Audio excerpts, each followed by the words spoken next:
हर एक व्यक्ति के अंदर एक शक्तिशाली ऊर्जा होती है जिसे एक इंसान दुनिया में असंभव से संभव काम कर सकता है। पर यह शक्ति हर एक व्यक्ति के अंदर सोई हुई अवस्था में होती है। इस शक्ति को जागृत करना होता है। कुंडलिनी शक्ति या ऊर्जा हमारे शरीर के अंदर इस तरह से बैठी होती है जैसे कि दो सांप आपस में कुंडली मारकर बैठे हो। इसी वजह से इसे कुंडलिनी शक्ति कहते हैं।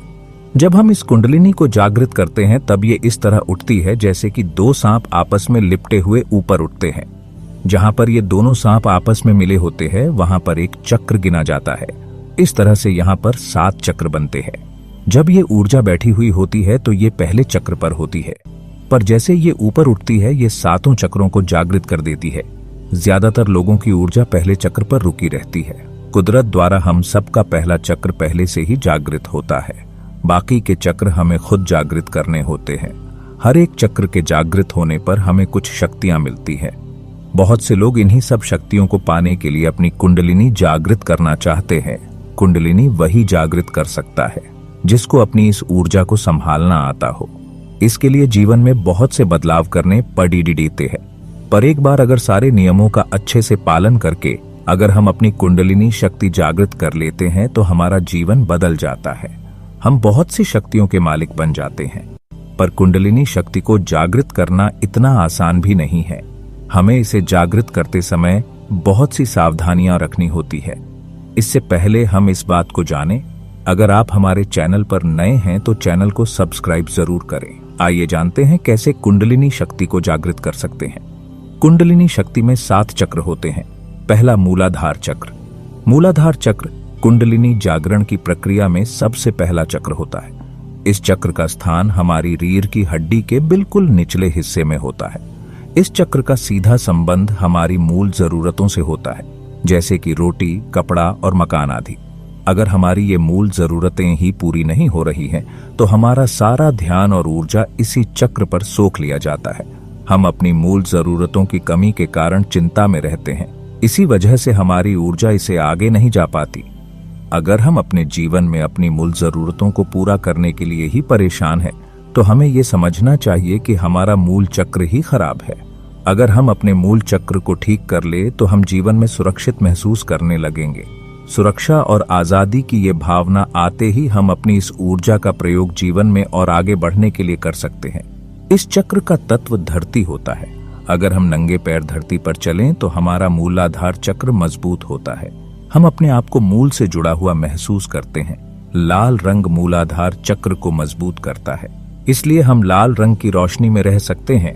और लाल रंग का फल जैसे कि सेब और अनार आदि खाने से मूलाधार चक्र मजबूत होता है। हमारी ऊर्जा जब पहले चक्र से बचेगी तो ये दूसरे चक्र तक पहुंचेगी। इस तरह से हमारा पहला चक्र जागृत होगा। दूसरा, स्वाधिष्ठान चक्र।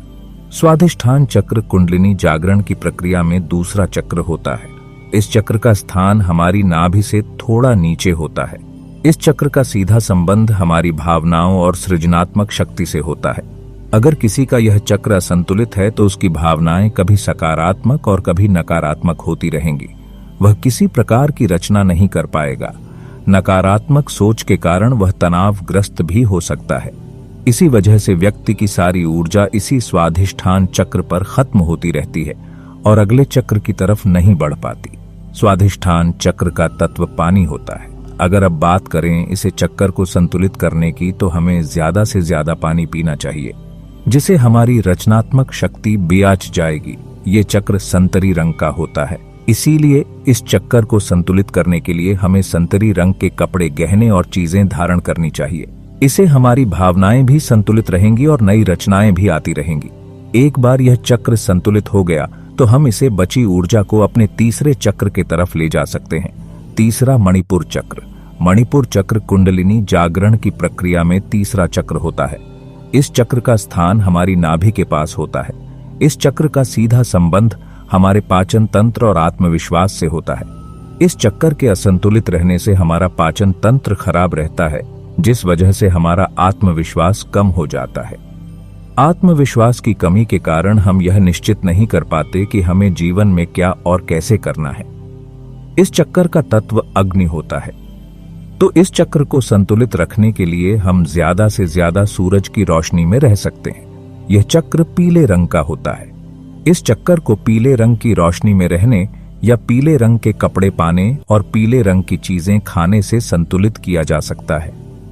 इस चित्र के संतुलित होते ही हमारा आत्मविश्वास बढ़ जाता है और पाचन तंत्र ठीक रहता है। जब हमारी ऊर्जा तीसरी चक्र पर नष्ट नहीं होती तो यह चौथे चक्र की तरफ बढ़ जाती है। चौथा चक्र अनाहत चक्र। अनाहत चक्र कुंडलिनी जागरण की प्रक्रिया में चौथा चक्र होता है। इस चक्र का स्थान हमारे दिल के पास होता है। इस चक्र का सीधा संबंध हमारी प्रेम, दया और करुणा की भावनाओं के साथ होता है।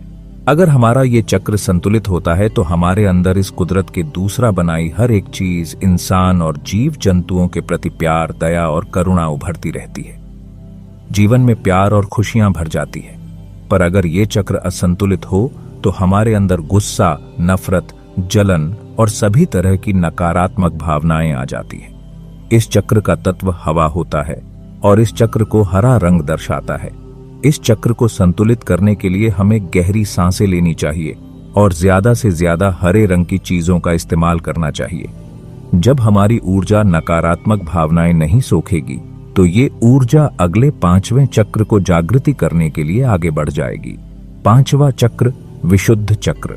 विशुद्ध चक्र कुंडलिनी जागरण की प्रक्रिया में 5वां चक्र होता है। इस चक्र का स्थान हमारे गले के पास होता है। इस चक्र का सीधा संबंध हमारी वाणी से होना। अगर ये चक्र पूरी तरह संतुलित हो तो व्यक्ति को बोलने और सुनने की एक अद्भुत शक्ति मिल जाती है। ऐसे व्यक्ति की वाणी बहुत ही प्रभावशाली हो जाती है। ऐसा व्यक्ति एक साथ बहुत से लोगों को प्रभावित कर सकता है। वह एक अच्छा वक्ता, संगीतकार और लेखक बन जाता है। सबको वह अपने मन की बात अच्छे से समझा भी सकता है और दूसरों की बात समझ भी सकता है। ऐसा व्यक्ति बिना तैयारी के किसी भी विषय पर लिख या बोल सकता है। ऐसे व्यक्ति की वाणी सीधा आकाश से आती है। इस चक्र का तत्व आकाश होता है और इस चक्र को नीला रंग दर्शाता है। इस चक्र को संतुलित करने के लिए हमें ज्यादा से ज्यादा खुले आकाश के नीचे रहना चाहिए और नीले रंग के कपड़े और गहने आदि पहने चाहिए। अगर ये चक्र संतुलित ना हो तो व्यक्ति की वाणी इतनी प्रभावशाली नहीं होती और वह अपने मन की बात भी दूसरों तक सही से नहीं पहुंचा पाता। पर जब किसी व्यक्ति का ये चक्र जागृत हो जाए तो वह व्यक्ति अगले चक्र की तरफ बढ़ जाता है। छठा चक्र आज्ञा चक्र। आज्ञा चक्र कुंडलिनी जागरण की प्रक्रिया में छठा चक्र होता है। इस चक्र का स्थान हमारी दोनों आंखों के बीच में थोड़ा सा ऊपर की तरफ होता है, जहां पर हम बिंदी या तिलक लगाते हैं। इस चक्र के जागृत होने को तीसरी आंख का खुलना भी कहा जाता है। इस चक्र के जागृत होने पर हमें बहुत सी शक्तियां मिल जाती है। इस चक्र को जागृत करने के लिए हमें अपने मन पर जीत हासिल करनी होती है। ऐसा करने के लिए मन को पूरी तरह विचार मुक्त बनाना होता है। मन को पूरी तरह से शांत करने के लिए हमें ध्यान करना जरूरी है। ये चक्र ध्यान करने से जागृत हो जाता है। इस चक्र के जागृत हो जाने के बाद हमारे सोचने समझने का नजरिया बिल्कुल बदल जाता है। हर एक चीज हमें उसके असली रूप में दिखाई देने लगती है। इस चक्र पर ऊर्जा इकट्ठा होने के बाद ये अपने आप ही अगले चक्र की तरफ बढ़ जाती है। 7वां चक्र सहस्त्रार चक्र।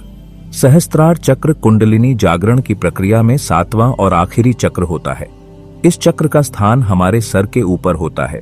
इस चक्र का सीधा संबंध ज्ञान से होता है। जिन लोगों का ये चक्र जागृत हो जाता है उन्हें इस संसार का असली ज्ञान प्राप्त हो जाता है। इस चक्र की आकृति एक खिले हुए कमल के जैसी होती है जो मनुष्य के पूरे विकास को दर्शाती है। इस चक्र के जागृत होने से हमारा सीधा संबंध परमात्मा से जुड़ जाता है। हमारा इस ज्ञान को दूसरों में बांटना भी जरूरी हो जाता है, क्योंकि हमें अब पता चल जाता है कि हम सब एक दूसरे से जुड़े हुए हैं। ये चक्र ध्यान करते रहने से अपने आप ही जागृत हो जाता है। इस चक्र को जामुनी रंग दर्शाता है। इसके लिए हमें जामुनी रंग की चीजें इस्तेमाल करनी चाहिए। इस चक्र के जागृत और संतुलित होने से मिली शक्तियों का प्रयोग मनुष्य अपने और दूसरों के विकास के लिए करता है। कुंडली जागृत करने के लिए हमें अपने मूल तत्वों पृथ्वी, आकाश, जल, अग्नि और वायु से जुड़े रहना चाहिए। हमें ज्यादा से ज्यादा ध्यान और योग करना चाहिए। ऐसा करके हम अपने और दूसरों के जीवन का विकास कर सकते हैं। तो दोस्तों, इस प्रकार आप योग साधना से परमात्मा को प्राप्त कर सकते हैं। तो कैसे लगी आपको ये जानकारी? अच्छी लगी तो लाइक करें, शेयर करें और कमेंट करके हमें जरूर बताएं। धन्यवाद।